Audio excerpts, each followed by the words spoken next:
Il paraît que le pire n'est jamais certain. Et si c'était vrai? Cependant, comment faire pour sortir de notre zone de confort et aborder le changement plus aisément? Une solution facile? Laisser le temps au temps par la force des choses, puisqu'il paraîtrait qu'on ne change que quand ne pas changer serait douloureux. Ou une autre issue? Se contraindre, se faire violence. Cela passerait par la douleur, perpétrant l'écho d'une expression courante. Il faut souffrir pour réussir. Quel beau programme, super motivant. Alors, y a-t-il une solution?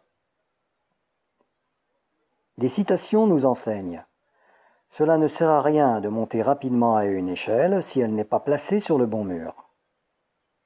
Hâte-toi de bien vivre et songe que chaque jour est à lui seul une vie. Sénèque. Je n'ai jamais couru 1000 miles. Je n'aurais jamais pu faire une chose pareille. J'ai couru 1000 fois un mile.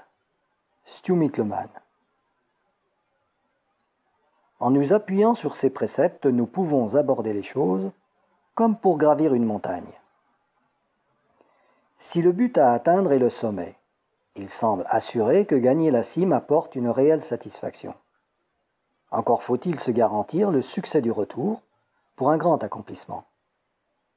Et cela nécessite de ménager sa monture afin de bien redescendre. Cela requiert de gagner nos petites victoires égrenées en chemin pour accéder à la cime. Ce sont nos réussites personnelles, comme le courage devant l'effort, la persévérance, la progression adaptée, le respect de son intégrité, la recherche du plaisir, l'humilité, etc. La voie nous conduisant à la cime de nos bonnes résolutions emprunte notre propre chemin, sans écouter les agitations qui conseillent nos décisions. L'influence médiatique et sociale, l'illusion de la perfection, la peur du regard et du jugement des autres, la culpabilité, la honte, nos croyances limitantes, la crainte et la frustration de ne pas être nous-mêmes, etc. De très nombreux facteurs peuvent mener à l'abandon de notre bonne résolution. Et comme il n'y a pas de recette magique, je vous propose de développer une première piste pouvant nous aider à favoriser le changement avec plus de succès. Il s'agit d'éviter l'écueil de l'abandon en vérifiant bien la cohérence de notre bonne résolution, avant de nous lancer tête baissée dans la transformation comme dans une aventure hasardeuse. Cela nous permet de déterminer une résolution qui nous est réellement personnelle, intégrant nos valeurs, notre authenticité et agrémentée de notre profonde conviction.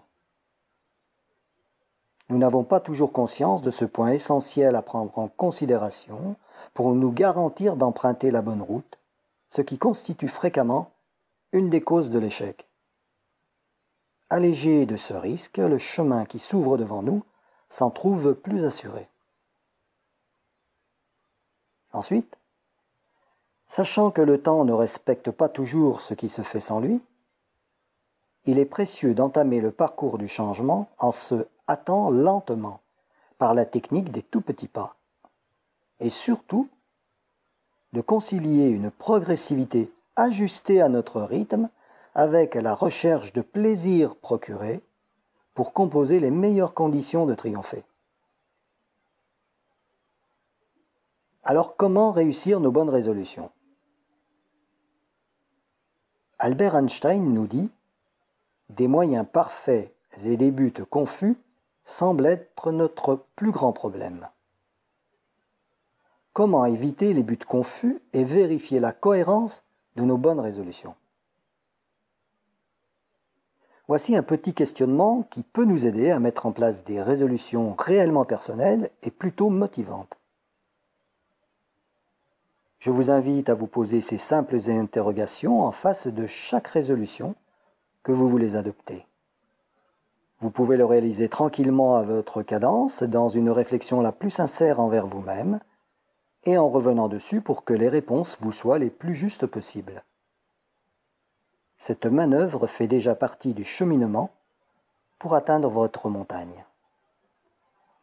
Vous remarquerez que les questions nous suggèrent d'identifier les raisons nous poussant au changement afin d'en déceler le mieux possible l'instigateur.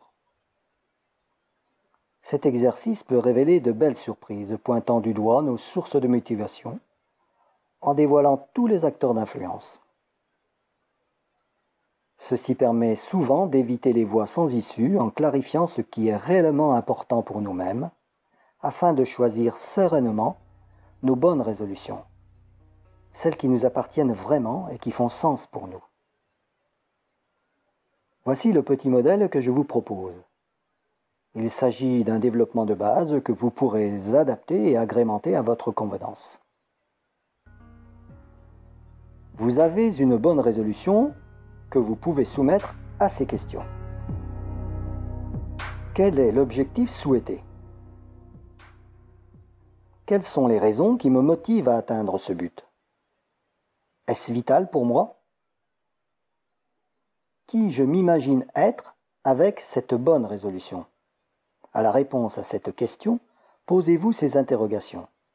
Est-ce la réalité? Et comment puis-je le vérifier?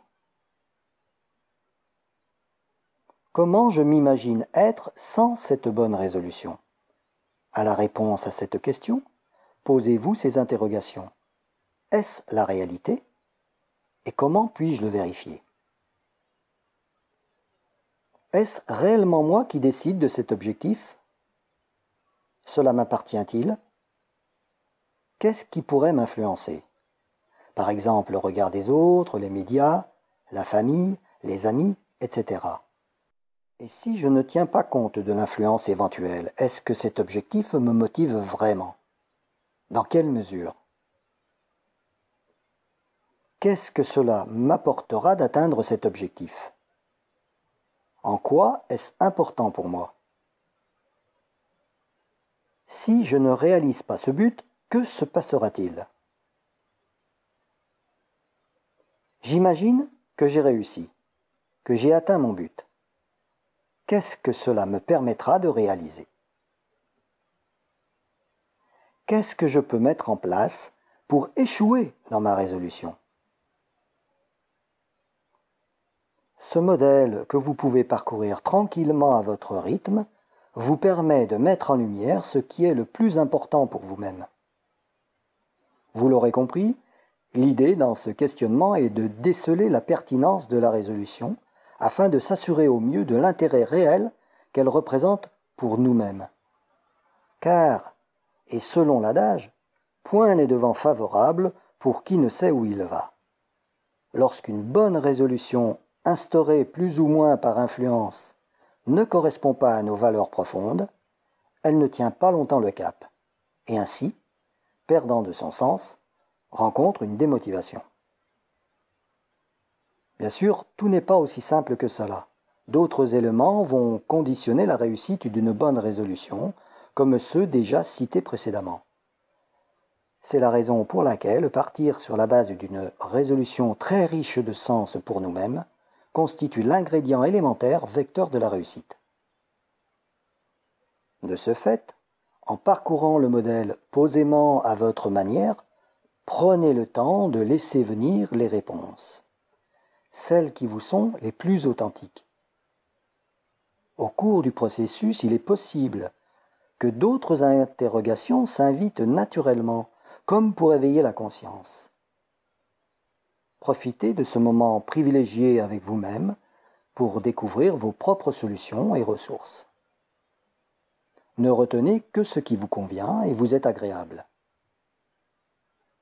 Dès lors, en possession d'une résolution essentielle et forte de sens, vous pouvez maintenant partir dans la bonne direction, celle qui vous appartient vraiment, et vous lancer à la conquête de votre objectif. Je vous félicite et vous encourage chaleureusement à parvenir à votre but. Bravo à vous d'avoir utilisé ce petit modèle sélectionné parmi certains processus complets de développement personnel, qui à lui seul, aussi simple soit-il, produit généralement une grande confiance et détermination.